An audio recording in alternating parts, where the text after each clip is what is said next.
Hello and welcome to the Vikings Territory Breakdown Influenza podcast. I'm Joe Oberle, your senior writer from VikingsTerritory.com and PurplePTSD.com, and that's Mark Craig. He's an NFL insider, Vikings writer, and Hall of Fame selector for the Star Tribune and StarTribune.com. Mark, I'm a little under the weather today, so you're gonna have to carry us. But just like Drake May, I took a shot of caffeine, and I'm ready to go.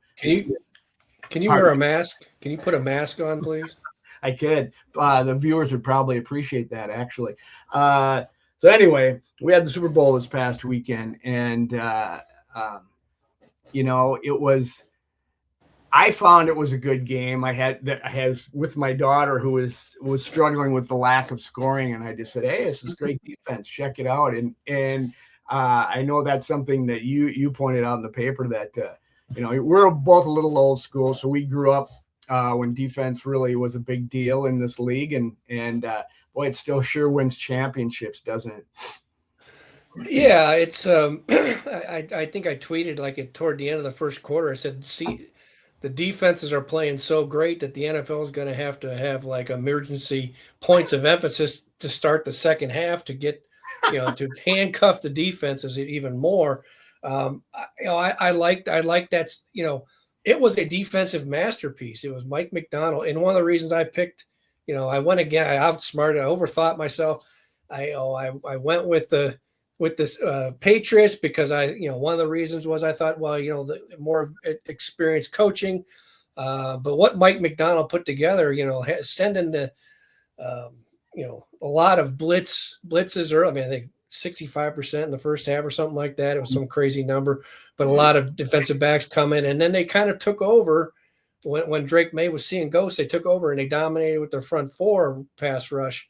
So I appreciated the defensive masterpiece and what we saw, and I really love how New England held. I mean, when that game was 3-0, 6-0, 9-0, even 12-0.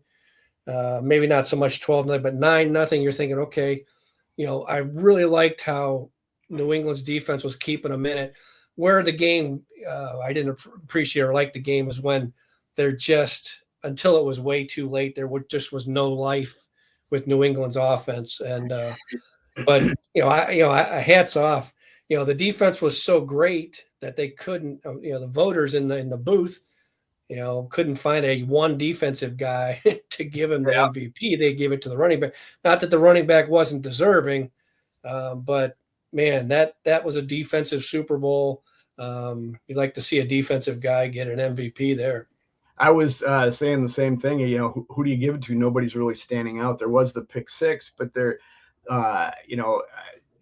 someone I was watching with, it said it's got to be the kicker. It's got to be the kicker. Set a record for 5 field goals, and I just said, trotting a guy on for 5 plays, it's going to be tough for these guys to hand him the MVP award. But, you got to give him credit. That kept him in the game. And that field goal right before half got me a win on a 10 number board. So I was happy with that. There you go. But I don't know the distance on the, if they were 5 50-yard field goals.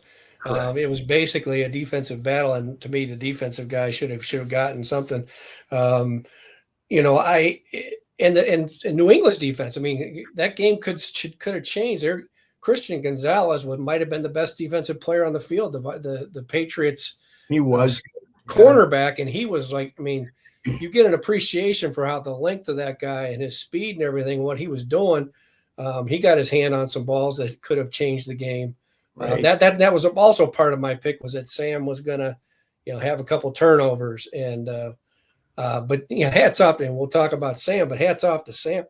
After 20 turnovers in the regular season, 0 in 3 playoff games, and for him and for the team. So, let's talk about Sam. I felt going in that the Seahawks would score more against the Patriots defense than the Patriots would score against the Seattle defense, and that came out to be right, and that's why I won our pick'em prediction thing for this year. Just got to get that's just drop it in real subtle. It all happened that way that I, the way that I.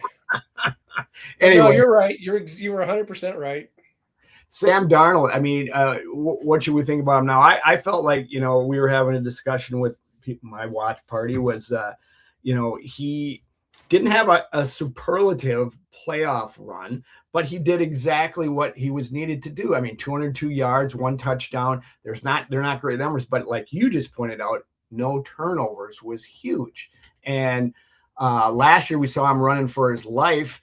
I think he looked a little bit better in that regard. I mean, when the Vikings played the Rams, we saw him, 9 sacks. They did a little better, but the pressure was on him. But he stood in there and he got the job done. So you really have to take your hat off to Sam Darnold. Yeah, I said, about half, or after the game, I said, a running back got MVP. Is a defensive game, and the winning quarterback completed 50% of his passes. I said all we needed was like Peter Frampton at halftime. It would have been a perfect 70s moment. The quarterbacks, there's a Super Bowl, Bob Greasy, I think, threw 8 passes or something, probably the one they beat the crap out of the Vikings. Yeah.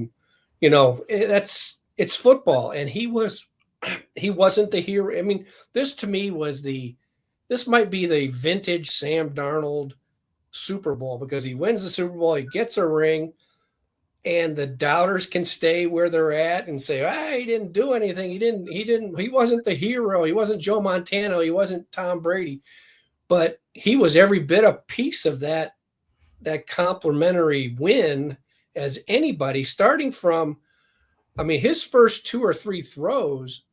And Chris Collinsworth did a great job explaining how, New England was, right on top of the routes, and they're thinking they got to get an interception.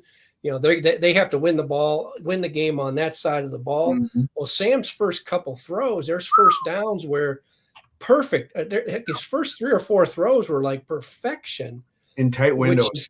Really tight. And so he moves them down, and they get a field goal. So that drive in itself set the tone, or helped set the tone for the defense, which followed. And then the other thing he did was, I think he got a lot of pressure on him, but I think he was only sacked 1 time. So a lot of movement. We saw that last year, except for the last 2 games where they just got overwhelmed. But he had a lot of escapability last year with the Vikings, moving around and doing different things. He got out of a lot of harm's way, strip sack, fumble type plays, and whether it was incomplete or he threw it away or they gained 2 yards, he turned a negative into a positive or eliminated the negative.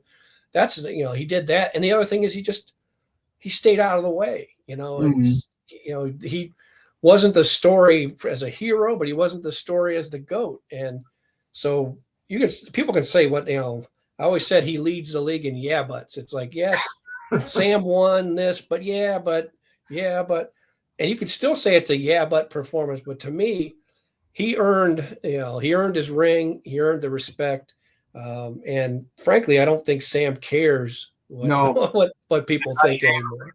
I thought he handled the constant barrage of questioning about his reclamation well. He was beyond it a long time ago. Probably when that first paycheck came in, he got beyond it. But how about that? Before we get off to Sam, I conjecture that I don't think he does that with the Vikings, or leads them to a Super Bowl victory. The Vikings weren't the same team around him, and they wouldn't have been this year as Seattle was, right? I mean, do you think? I mean, the way you described his play, he did the things he had escapability. He avoided sacks, blah blah blah, avoided turnovers, and just did exactly what was needed. Do you think, to assuage all the doubters, do you think that he would have done something similar, had a playoff run with the Vikings this year if they had made probably not, because the offensive line, I think, was not as good. And Bradbury was at the middle of the Patriots offensive. That offensive line got, that sort of was like watching the Rams game with the Vikings. And I understand our left tackle, he was pretty good at, most rookie. Got 2 rookies on the left side. The tackle, was good for most of the season. Got hurt, I think, in November, December. It's kind of, I think he's playing. He's got to be playing a little bit hurt because I think he's better than what he showed. Because he was beaten. They beat him with speed. They beat him with power. They beat him with both. It was, although Sam didn't rise to the occasion against the Rams and the Lions, Sam didn't. It wasn't. Those 9 sacks were not just Sam like deer in the headlights. Right. So I would say each team is different. The Vikings did have a really good defense, but they weren't as good as against the run as Seattle. Seattle was the number 1 defense almost start to finish. They were exceptional. They got exceptional talent at all 3 levels. The drafts, made them. They weren't reaching out trying to find 33-year-old tackles and plug holes. They were solid and young and strong and healthy. Offensive line was better. Clearly, Justin Jefferson could do anything or more than as good as Jackson Smith and Jigba is. Justin's right there. But they would have had a better. I think Justin might have. I didn't read the story, but I saw the headline where Justin said, Justin says the obvious, and it becomes like a big story. It's like, we would have had a better chance with Sam than JJ, and that's being honest. That's true. Yeah. In large part because Sam hasn't missed a game in 2 years. You could throw that part in there too. I guess I would say that, I agree with that statement, but I don't think Sam's the kind of guy that what the Vikings needed was a quarterback who could go out and win you a game in the playoffs.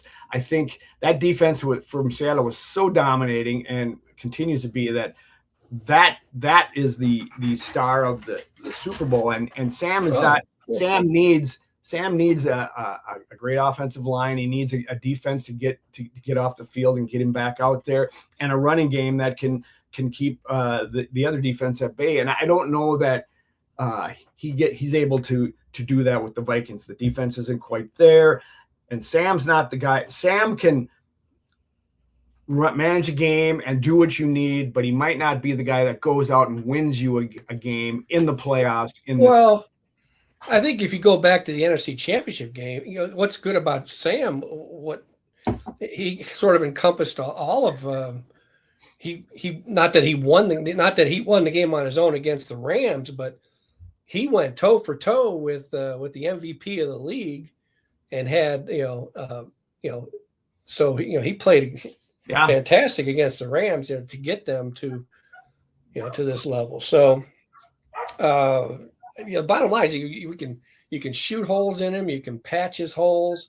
He's got a ring, and he was a part of it, and he was it used to be, we're old enough to remember the 70s when the running backs were the stars. The quarterbacks, and granted the league changed and it became, they're deserving of, being the stars. But sometimes it's a team. A lot of times it's the team that wins the game, and the quarterback should not have to apologize.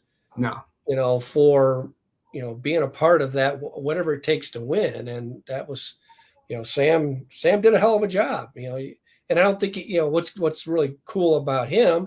Now, for us personally, when you stood there and talked to him, or you tried to get anything unique or even requested to talk to him, outside the podium, drone, all that stuff, he didn't want any part of it. And it sucked for us, but it was like, I appreciate it, that he took that mentality. And I think one of the things he said all week that,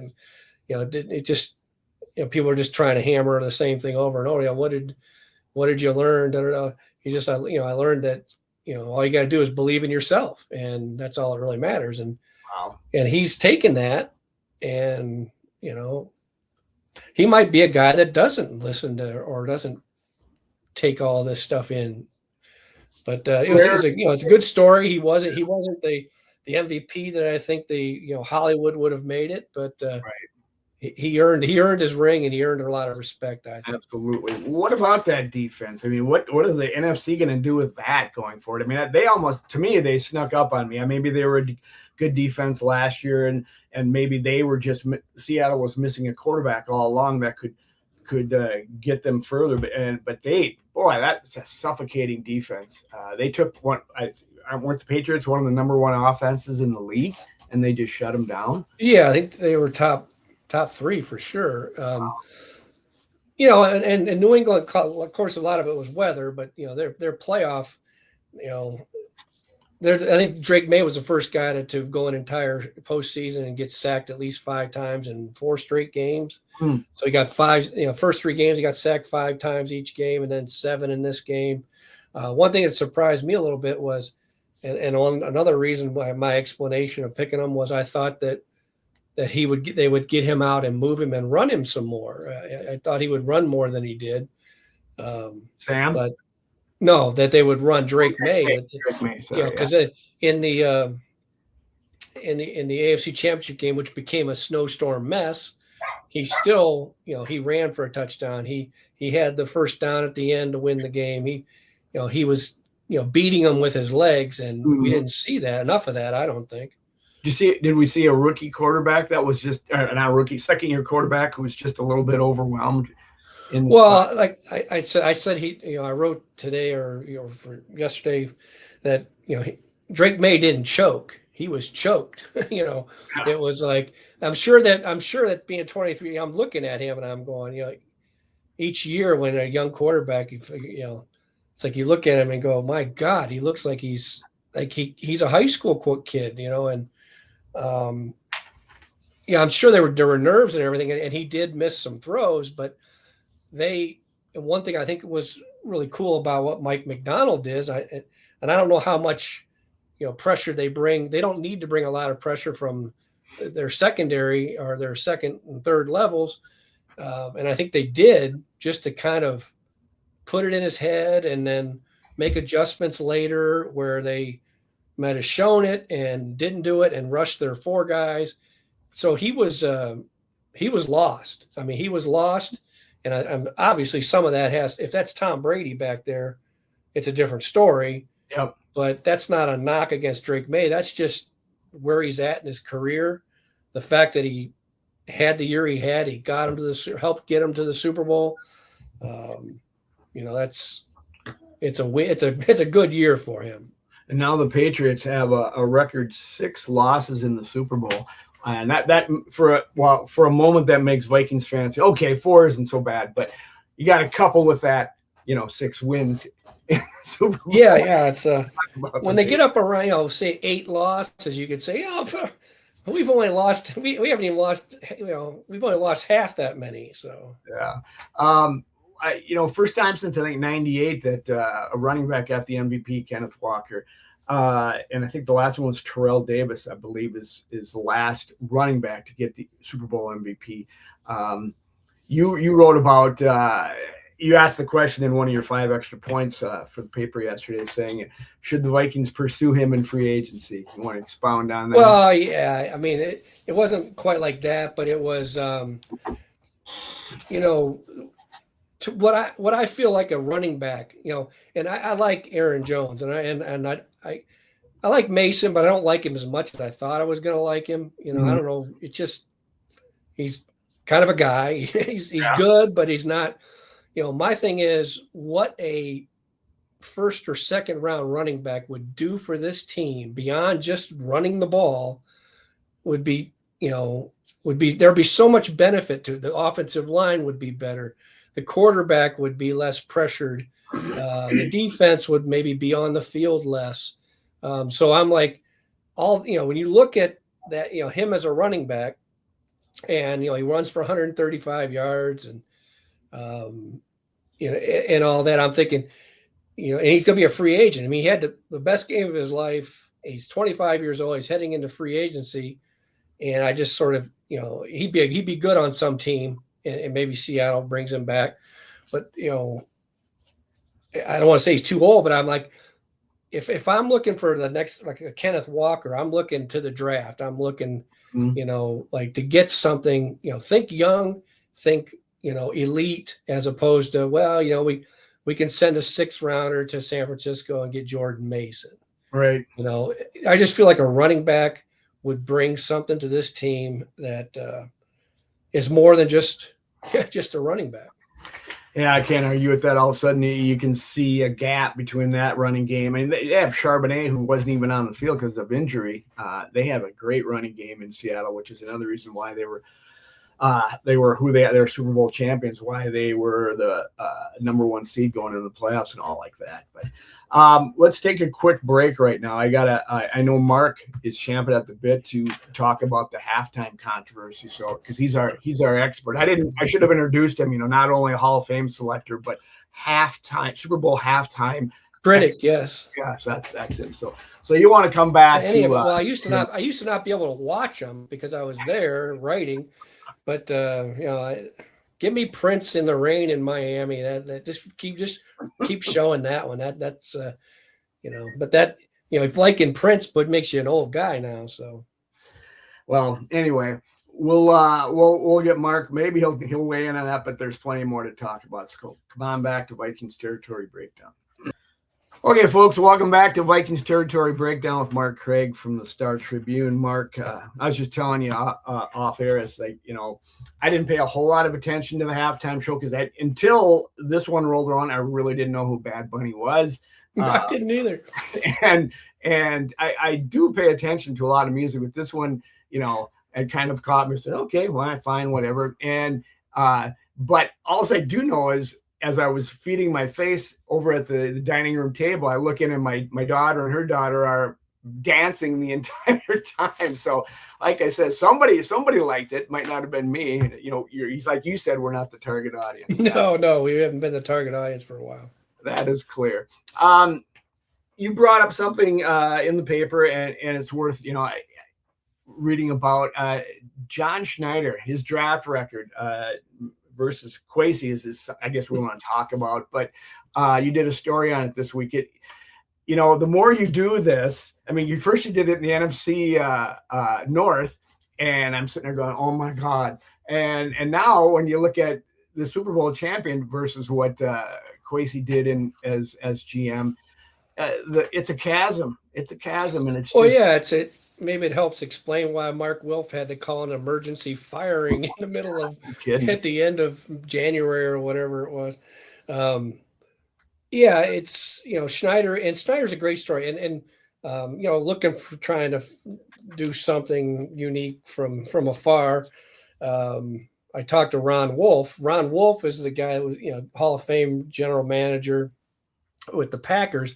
John Schneider was a junior at St. Thomas, and he loved football and he wanted to get into football. And so he started writing and reaching out to Ron Wolf. He's from De Pere, Wisconsin. So he wasn't looking to go join the Vikings. He wanted to join the Packers. And he finally caught Ron Wolf in the office on a Sunday. He hired him, came out for an internship, hired him as a scout the next year.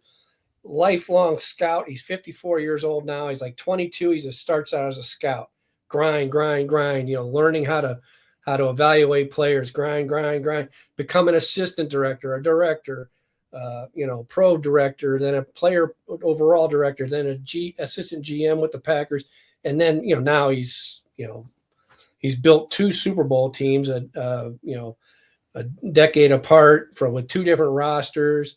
And, so that's why whenever they walk like a Kwesi Adolfo-Mensah in, and he's talking, and it seems refreshing to some people, like he's talking about being a Wall Street trader, and he's, he got hired, and this is an entry level analytics guy that made it up to kind of a, I would say like an honorary type, assistant to Barry in Cleveland, and that's it. That's a level of it, and he's going to walk in and be the head of head. He's going to be not the guy down the hallway telling the football guys that, hey, these numbers don't work out here. Take a look at this.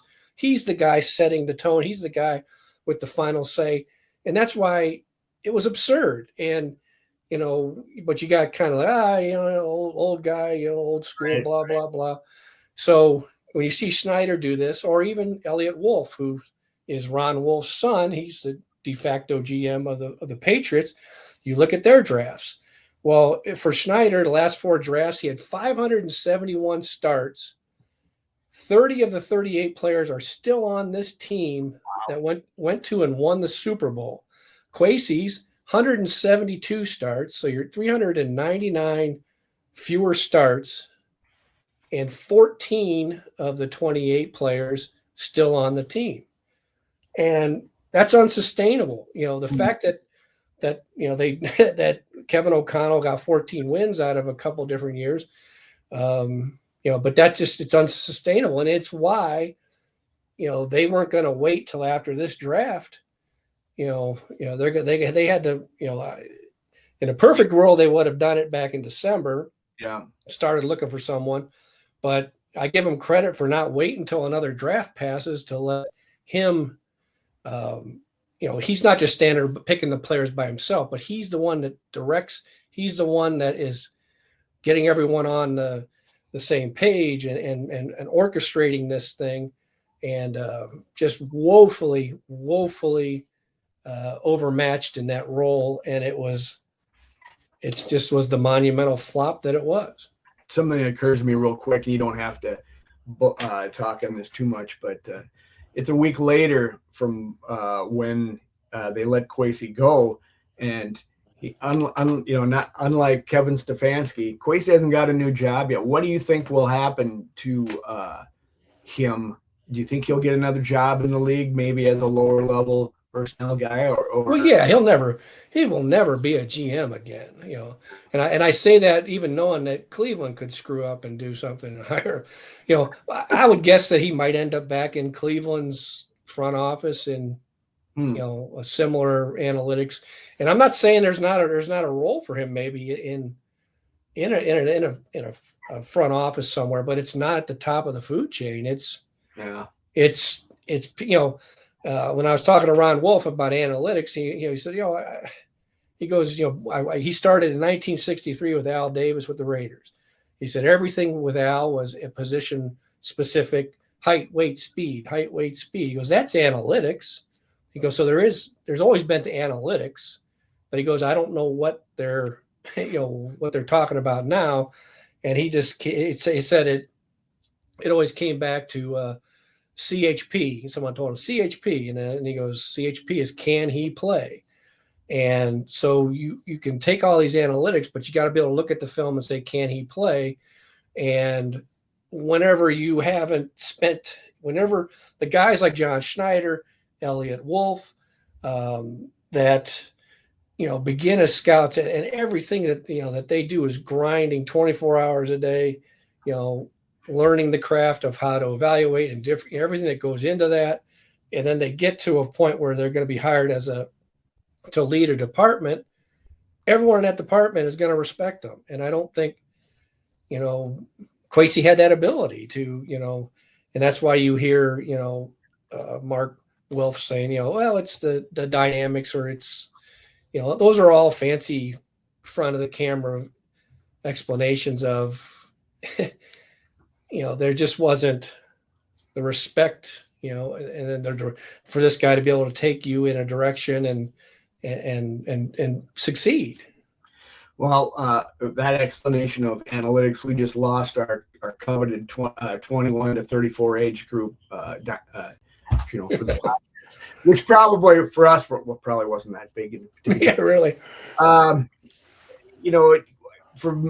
have certainly sung the praises, of Kwesi in this regard, that they did pretty good with undrafted free agents after the draft. That's like false, doing, praising someone with faint face or whatever that cliche is, but because you want to get the draft picks in the draft and not have to scramble to do so after. But John Schneider did a pretty good job with that, and you wrote about it. He got a center undrafted and who performed well, and the Vikings are in need of a decent center coming up in this next draft. You want to talk about that? Yeah, it's I think 11 of the 22 starters were guys that he drafted in the last 4 years. The Vikings only had 2 starters still on the team, or 4 players, and and two of the starters still on the team, so they couldn't have done that. And I'm not saying that everything the team did while Quasey was the GM was bad. I mean, Jalen Redmond, Ivan Pace for a couple years, Eric Wilson coming in and replacing Ivan Pace. These are all things that I obviously I think, and I don't want to say everything good was either Brian Flores or Kevin O'Connell. Everything bad was Quasey, but I think that having those two certainly helped Quasey.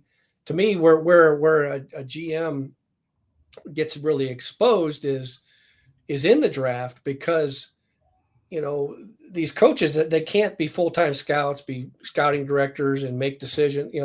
They got a job to do while they're doing their day job. Quasey's got to be the one taking the information and directing traffic in that regard. But yeah, I said that, and this is not to say that Seattle's center is Mike Webster or anything. He actually had a penalty that negated a 49-yard touchdown run by Walker. But it's an example of, he did great in the draft, but he also got a starting center. I think he's 20. The kid's 25 years old. He's from North Dakota State. He was a left tackle at North Dakota State. Undrafted in 2024, becomes the starter in 25. Plays just like 13 starts. I think he was on IR for 4 games, and then he's starting in the Super Bowl.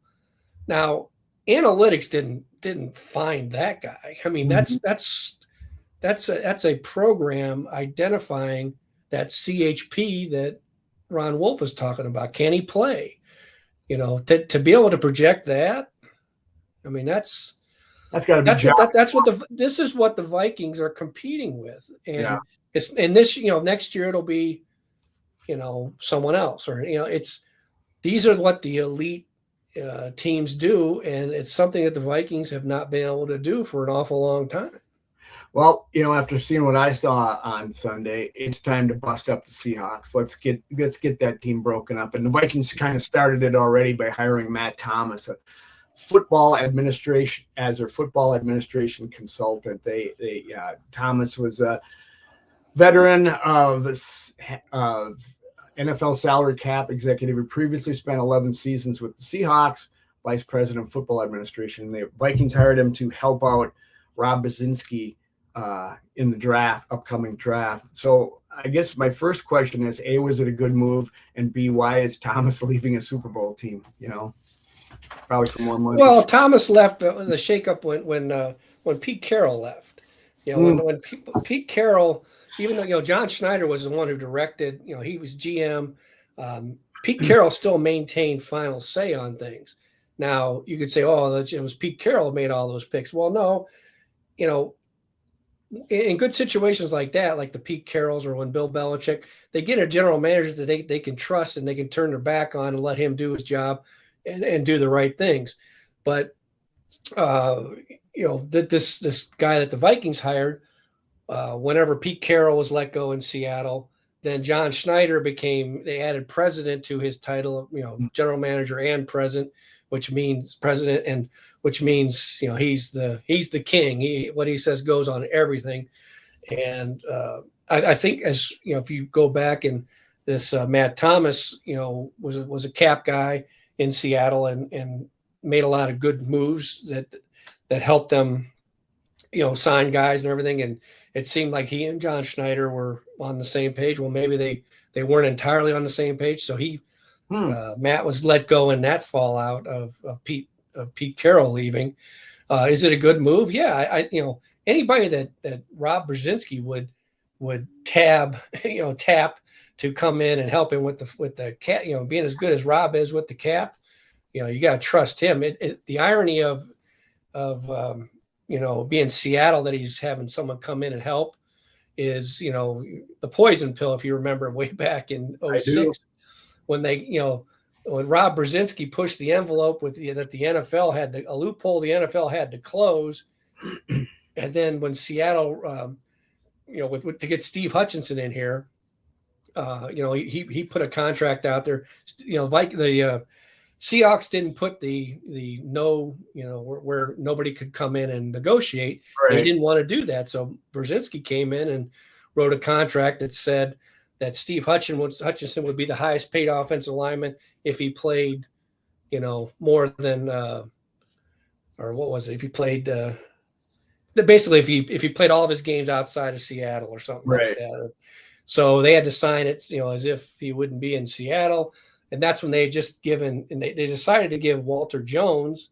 Walter Jones and Steve are both Hall of Famers, but they gave all their money to the left tackle, Walter Jones, and tried to go on the cheap with Steve. And Rob came in with that poison pill. If you swallow that pill, you're going to have to pay him more than Walter Jones, which they couldn't do, so they had to let him go. Rob's mind, he was ahead of the NFL curve on that one. Seattle comes back, a year later and did the same thing to Nate Burleson.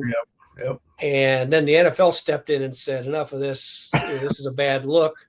And they closed that loophole on contracts like that. So, it's good that Rob has someone in here that he likes because Rob's not going to be able to, he's not going to be able to do all of what he needs to do and be the cap guy. I mean, I'm sure that he'll sign off on everything, but he can't be the one that does all the, the lower level work. Well, you need some more than one mind in there doing that, and just dropping this responsibility on Rob Brzezinski. And if he were to do it by himself, that too is a recipe for disaster as far as I'm concerned. So I'm glad they did this and give him some help. Further busting up of the Seahawks, it sounds like Clint Kubiak, their offensive coordinator, is going to be the head coach of the Las Vegas Raiders. And of course, you saw that as a signal for Mike Zimmer is now the offensive coordinator whisperer. How is he not? If we go back in his history, I'm just not completely in agreement with that. How is he not? He gave two guys their first offensive coordinator jobs. One of them has Kevin Stefanski went on and he won 2 Coach of the Years in Cleveland, for Christ's sake. And Cleveland, makes a dumb move, gets rid of him, and he gets a job 12 days later in Atlanta. And now Clint Kubiak got his first job in 2021, the year that it all fell down around Zim's ears, and now has won a Super Bowl with Zim's mantra, run the ball, run the ball, run the ball. So the two young guys that listened to him, Stefanski and Clint Kubiak, one 2-time Coach of the Year, the other's got a Super Bowl ring. The one that gave Zim the middle finger and was arrogant and basically said, I'm not going to run the ball. Do what you want. And he got fired after 13 games was John D. Filippo. Yeah. Flip came in thinking he was the head coach, and he found out on a 3rd and 1 in Seattle when he threw the ball deep, and he basically was fired before he got on the flight home. So, yeah, there's 2 ways to approach it. Listen to Zim, run the ball, and good things happen. What about Norm Turner? Norv was, I put, those two as his offensive limbs of his coaching tree, but, Norv obviously came in, he had been a head coach. Norv came in and they coexisted, let's put it that way, because Norv had too many pelts on the wall to really listen to Zim, but he knew that he needed Norv, and it was, Zim didn't fire Norv. Norv quit. Norv had enough of, but there, in Zim's defense, there were some games where, Zim had every right to go and tell Norv, certain blocking techniques and things that he was doing, you got to change it because it's not working. And, then that became, feathers were getting ruffled, and that's when Norv quit. Mark, with all due respect, I don't think Mike Zimmer ever whispered much of anything. Yeah. So anyway, it's something we'll watch, the Zim tree, the OC. I said, take that, Sean McVay. Offensive mind wizard, developer of young minds, Mike Zimmer. Here we go. How about that? All right. On that note, we'll take another break, and we'll be back. We want to talk with Mark on the postseason awards because he's a voter on this stuff with the Hall of Fames and new class, and awards that players won. So come on back and listen to what he's got to say on that in Vikings Territory Breakdown.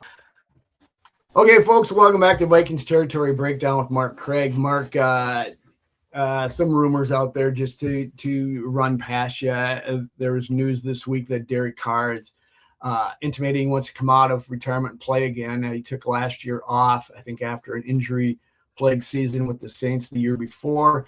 And, of course, since the Vikings have quarterback issues, at least on the outside looking in, many have linked him to the Vikings. Any thoughts on that? So wait a minute. Last week or 2 weeks ago, Joe Burrow was coming here. Joe Burrow was so I got Kirk Cousins teed up for you next, so get ready. I was gonna say, Joe. So we shot down the Joe Burrow thing. That was really tough to shoot that one down. It's like, whoo, yeah, this one's that close to happening. And Derek Carr would be on the other side of the barrel, at the bottom end of that barrel. That would be nice. If he's going to come out of retirement, I think obviously he was hurt a little bit last year. I've never been a big Derek Carr fan, or depends on what else is in that. Sort of like when you used to go to Kmart and you reach in the barrel and try to, the little blue light special barrel. And if Derek Carr is the last one left, maybe I grab him. But what other podcast is going to get a Kmart blue light special reference? Only this one, and that age group from 21 to 34 are going to say, "What's he talking?" The kids, but the kids can Google it now. They got that internet thing. So anything we say, they can figure out what they are with their little computers. Okay, and realize that the world existed before that they were born. Wow, they're really clicking off now. They don't like that part when you say that part to them. Alec Lewis from The Athletic is reporting that Kirk Cousins is open to coming back to the purple.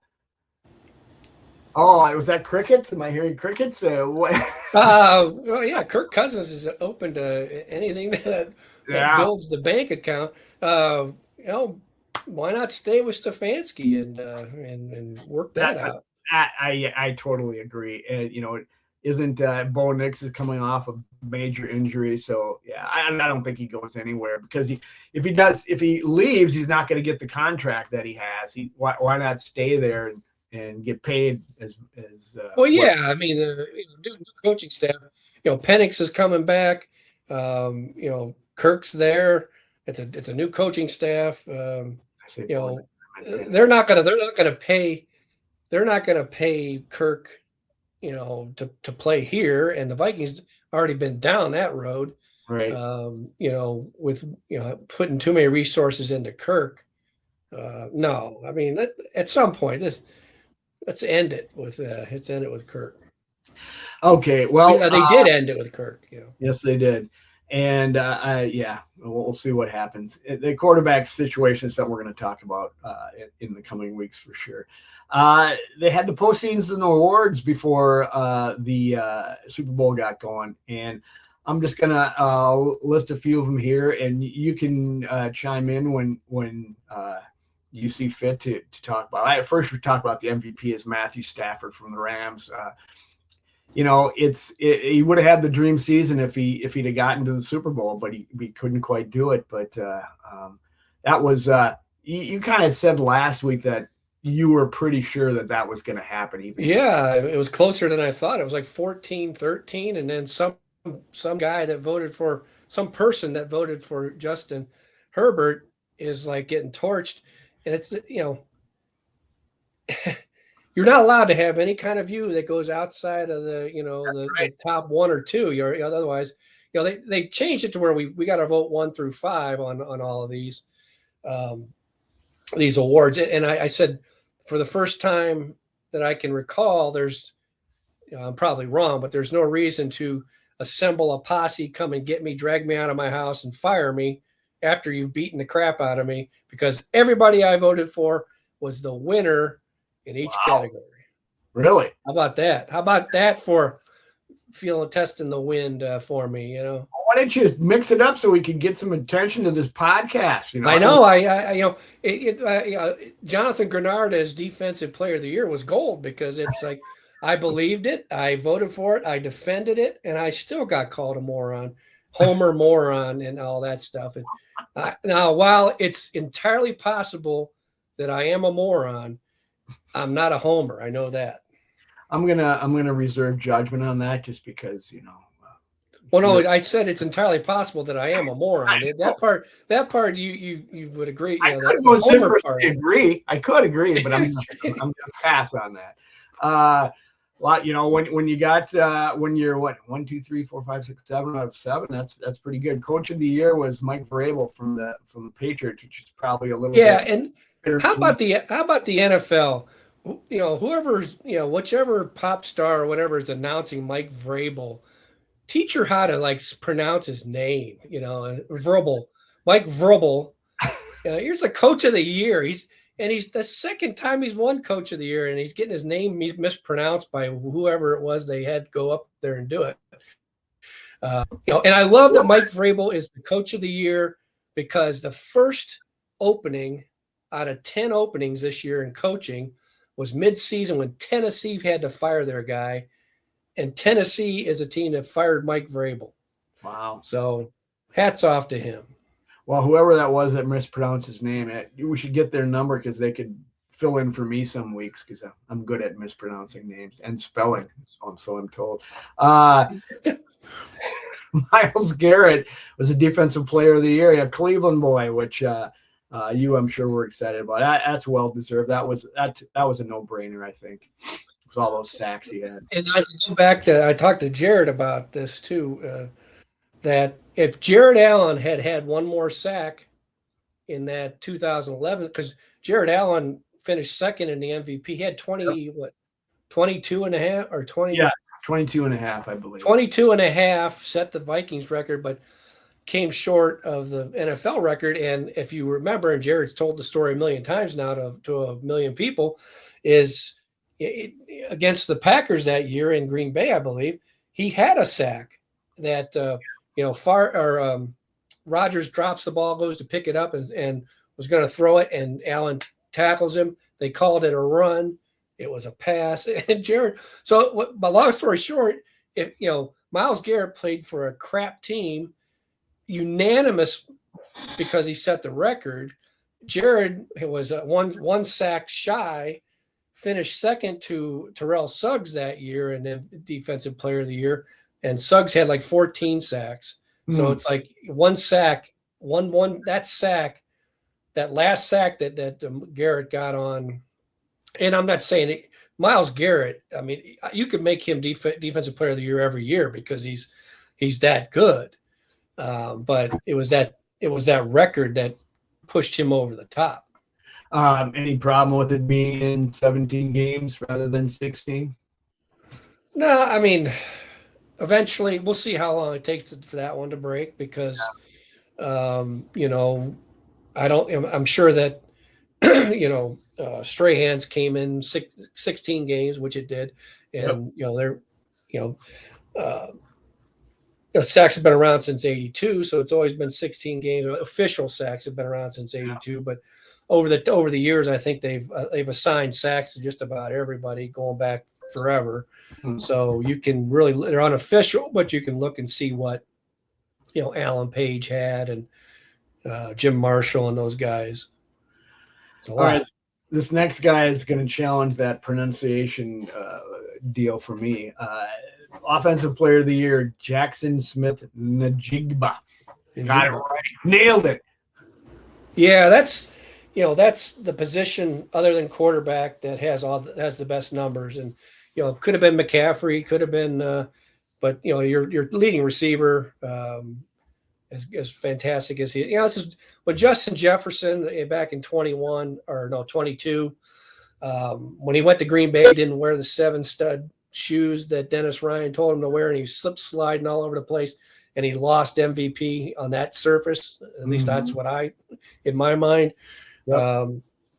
He still got Offensive Player of the Year. So, Yeah, and deservedly so. He had a great year. Yes, he did. Super Bowl champion. This next one, comeback player of the year, Christian McCaffrey. He could win this just about every other year. That seems how it goes. He gets injured and he comes back, and he has won it before. Am I right about that or no?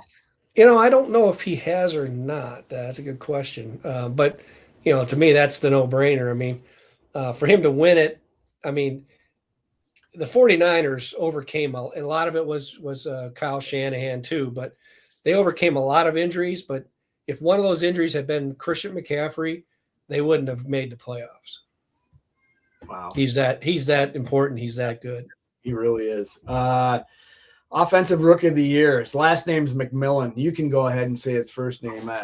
Yeah, I think his mom was on stage saying, given the full pronunciation, because everybody just calls him Tet. I'll just call him Tet. Tet, that's good. Yeah. He's the guy. Look at Carolina. Carolina gets him as Rookie of the Year, and they don't need Adam Thielen, so they found somebody to give a 4th-round pick for Adam Thielen, who was, I think, 52 years old and was pretty much done. They found Kwesi. That's who they found. So don't paint the whole franchise and whatever with that, but that was Kwesi. Carson Schweizinger, Defensive Rookie of the Year. Yeah, he's the guy that broke Carson Wentz in half in London. Oh my! He had a good season. Oh yeah, I mean he's very active. It's straight. You look at Defensive Player of the Year, Cleveland, Rookie Defensive Player of the Year in Cleveland. What does Cleveland do?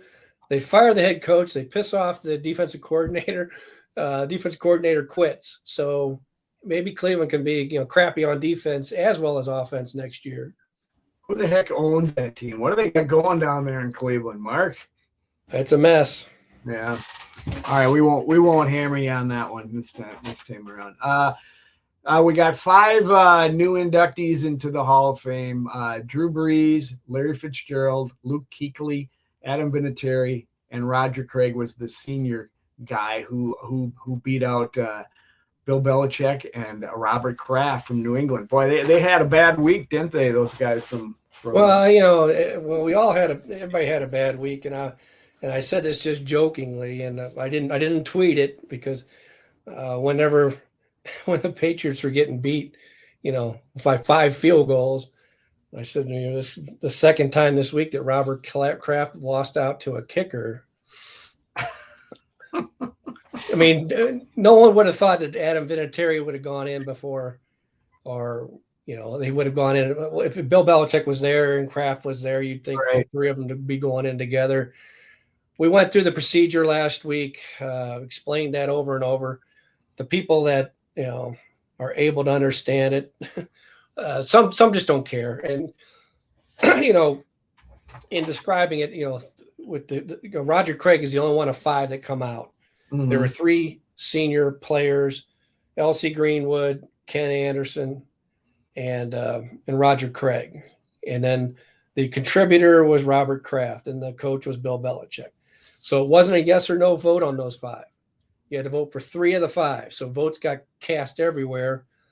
Some people maybe and I'll give and I put my vote out there. So if you want, it to be a see-through process, then I put mine out there. I went in thinking it was going to be Kraft, Belichick, and either LC or Roger Craig. Mm-hmm. And I voted. I came off of Robert Kraft in favor of 2 players that I thought if they don't get in, they're not going to show up again. And that was LC and Roger Craig. And nothing was going to knock me off Belichick because you are a homer. No, I mean, I'm not exactly, was never friendly with Bell. I mean, he covered him, but that to me is like some people that have covered him might want us to not vote for him because of that. Yeah. But it's not my job after the fact. The NFL had its job to punish him for cheating or whatever. They took care of their orders, as long as he's on the field, and he did whatever he did after that. That's their house to keep in order. And to me, what he did was too much for me to not vote for him. I mean, he's there. I'm going to vote for him. That's my thinking. I don't have a pitchfork, and I appreciate the guys that explain their point of view, and they wrote about it, and for different reasons, whether it's the cheating or whether it's, hey, he's going to be right back here next year, and I'm gonna vote for Roger Craig, or I'm going to vote for all three seniors. I never saw Ken Anderson as a Hall of Famer. I appreciate that he was one of the early, most accurate quarterbacks that the NFL has seen, but don't consider him a Hall of Fame quarterback. So Greenwood and Ken, God, you just said his name. Ken Anderson. Ken Anderson. They are not eligible next year on this. Well, no, they're seniors. They're seniors, but there's the senior pool. Every player that's dropped, that is 20 years out of the league is in the senior pool. Okay. So what you try to do is you don't just bring them straight back. I mean, that's where the, Jim Marshalls and the Chuck Foremans and those guys, they're all fighting. There's all, not them, but the subcommittees are all like, and the subcommittees have a group of past Hall of Famers that help them vet, and get some new people to present to the full committee. So you don't want to just keep bringing back the same seniors. Wow. You got to try and get other people up for discussion. Kevin Williams is not a senior yet. He's just still on. No, Kevin Williams is 6 years out. First time he was first time as a finalist in his 6th year of eligibility. Well, so he was in the room. We had Roger Craig, his former Viking, and Larry Fitzgerald, a former Viking ball boy.